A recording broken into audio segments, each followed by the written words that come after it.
বিক্ষোভ দমনে national guard মোতায়েন করায় মার্কিন প্রেসিডেন্ট ডোনাল্ড ট্রাম্পের বিরুদ্ধে মামলা হয়েছে। সোমবার ক্যালিফোর্নিয়া রাজ্য এ মামলা দায়ের করে। ট্রাম্প প্রশাসনের ন্যাশনাল গার্ডের নিয়ন্ত্রণ গ্রহণ এবং অভিবাসন প্রয়োগকারী এজেন্টদের সুরক্ষার জন্য লস অ্যাঞ্জেলসে সৈন্য মোতায়েনের পদক্ষেপের বিরুদ্ধে প্রতিকার চেয়ে মামলাটি করা হয়। সেখানে ট্রাম্পের বিরুদ্ধে রাজ্যের কর্তৃত্ব এবং সম্পদের অভূতপূর্ব দখল করার অভিযোগ করা হয়েছে। সান ফ্রান্সিসকোর ফেডারেল জেলা আদালতে দায়ের করা ২২ পৃষ্ঠার অভিযোগে বলা হয়, ট্রাম্প ফেডারেল আইন এবং সংবিধান উভয়ই লঙ্ঘন করছেন। রাজ্য বিচারিক আদেশ চাচ্ছে, যা ন্যাশনাল গার্ডের মোতায়েনের অবসান ঘটাবে এবং গভর্নর গ্যাভিন নিউসমের কাছে নিয়ন্ত্রণ ফিরিয়ে দেবে।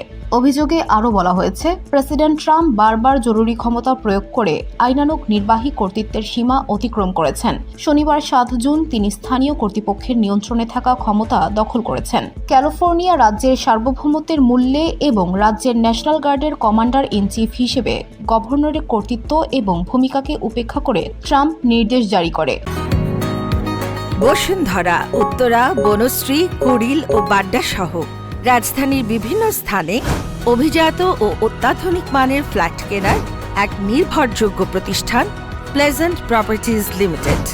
তাই আপনার স্বপ্নের আবাসনের জন্য আজই যোগাযোগ করুন। Pleasant properties limited, where destiny matches eventually.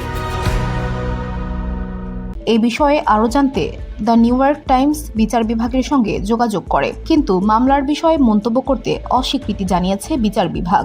প্রসঙ্গত, যুক্তরাষ্ট্রের প্রেসিডেন্ট ডোনাল্ড ট্রাম্পের অভিবাসন নীতির বিরুদ্ধে লস অ্যাঞ্জেলসে চলমান বিক্ষোভে উত্তেজনা আরও বেড়েছে। পরিস্থিতি নিয়ন্ত্রণে রাখতে ট্রাম্প প্রশাসন প্রায় ৭০০ মেরিন সেনা ও ৪,০০০ ন্যাশনাল গার্ড মোতায়েন করেছেন। মার্কিন সামরিক বাহিনী জানিয়েছে, লস অ্যাঞ্জেলসে অস্থায়ীভাবে প্রায় ৭০০ মেরিন সেনা মোতায়েন করা হয়েছে। অতিরিক্ত ন্যাশনাল গার্ড সদস্যরা সেখানে না পৌঁছানো পর্যন্ত তারা সেখানে থাকবেন। টানা চতুর্থ দিনের মতো লস অ্যাঞ্জেলসে বিক্ষোভ চলছে। শত শত মানুষ একটি ফেডারেল ডিটেনশন সেন্টারের সামনে জড়ো হয়েছে, যেখানে অভিবাসীদের আটকে রাখা হয়েছে। VOD Bangla news desk.